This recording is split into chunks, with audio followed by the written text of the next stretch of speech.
Bienvenue. Dans cette partie, je vous présente l'application que nous allons développer au cours de cette formation. Alors, comme vous pouvez le constater, cette application est divisée en plusieurs composants.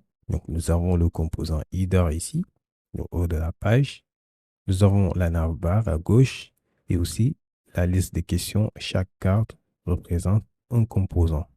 Et même, donc, les cartes des réponses qui représentent des composants. Dans la partie Header, à gauche, nous avons le logo de l'application. À droite, nous avons les informations donc, de l'utilisateur actuellement connecté, à savoir sa photo de profil, le nom et le prénom et son pseudo. Et à la fin, nous avons le bouton Se déconnecter pour permettre à l'utilisateur de se déconnecter. À gauche ici, nous avons la navbar. Nous avons le bouton Poser une question, donc qui ouvre un modal où on a deux champs, le titre, donc le sujet de la question, et aussi la description de la question. Donc nous avons deux champs obligatoires, donc on ne pourrait pas poser une question tant qu'on ne les remplit pas tout. Une fois qu'on clique sur OK, ici on aura erreur, remplissez tous les champs, donc avant de persister la question. Alors à part cela, nous avons d'autres onglets, à savoir toutes les questions pour voir toutes les questions créées même par les autres utilisateurs. Nous avons aussi seulement les questions que l'utilisateur actuellement a connectées. Une fois dans cette page, on a une notification données chargées. À part cela, nous avons la liste des réponses, donc les réponses que l'utilisateur actuellement a données à des questions. Pour la liste des questions, nous avons un composant qui représente une carte où nous avons un titre de la question, l'auteur de la question avec ses informations. Nous avons aussi la description de la question. Et en bas, nous avons deux boutons. Un bouton pour répondre à une question avec un champ obligatoire. Quand on clique sur répondre sans avoir mis du contenu, on a en rouge et aussi on a un message erreur, remplissez tous les champs. Nous avons aussi la liste des réponses. S'il n'y a pas de réponse, on aura ici pas de réponse pour cette question.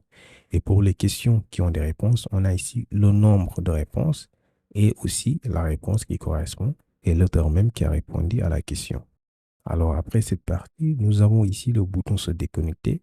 Quand l'utilisateur clique sur le bouton, on a un bouton se connecter pour permettre à l'utilisateur de se connecter à nouveau. Ici, quand on clique dessus, on a un module. Donc pour le formulaire d'authentification où l'utilisateur peut donner son email et son mot de passe pour se connecter. S'il n'a pas de compte, il clique juste sur le bouton créer et on a un autre formulaire donc où l'utilisateur fait entrer ses informations. En plus de cela, il peut uploader une image donc pour s'inscrire.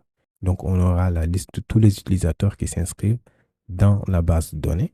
Actuellement, on en a 3. On a ici la liste des questions, voilà, et aussi la liste des réponses des utilisateurs. Donc là, nous avons connecté un utilisateur. Une fois que l'utilisateur clique sur OK, ça tourne.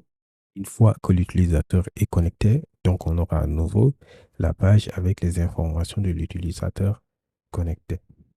L'utilisateur, comme on l'avait dit, aura la possibilité de répondre à une question en remplissant juste le champ ici.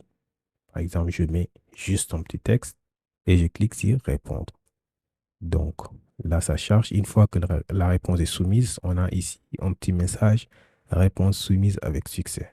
On peut voir ici le nombre de réponses et là, la liste des réponses. On a vu, donc, l'utilisateur a répondu à la question. L'utilisateur aussi a la possibilité de poser une question en cliquant sur poser une question. Et là, il donne juste le titre de la question. Là, je mets juste des textes. Et là, la description, donc, correspondant à la question. Donc, une fois que c'est fait, il clique sur OK. Là, ça charge un peu. Une fois que la question est soumise ou postée, on aura question postée avec succès et on peut retrouver donc la question tout en bas ici. Donc actuellement, la question n'a pas de réponse. Voilà ce que nous allons développer au cours de cette formation. Donc nous aurons deux parties. Nous aurons la partie back-end avec Laravel et aussi nous aurons une partie front-end avec du React.js. Donc comme vous l'avez vu aussi, nous allons utiliser la base de données MySQL.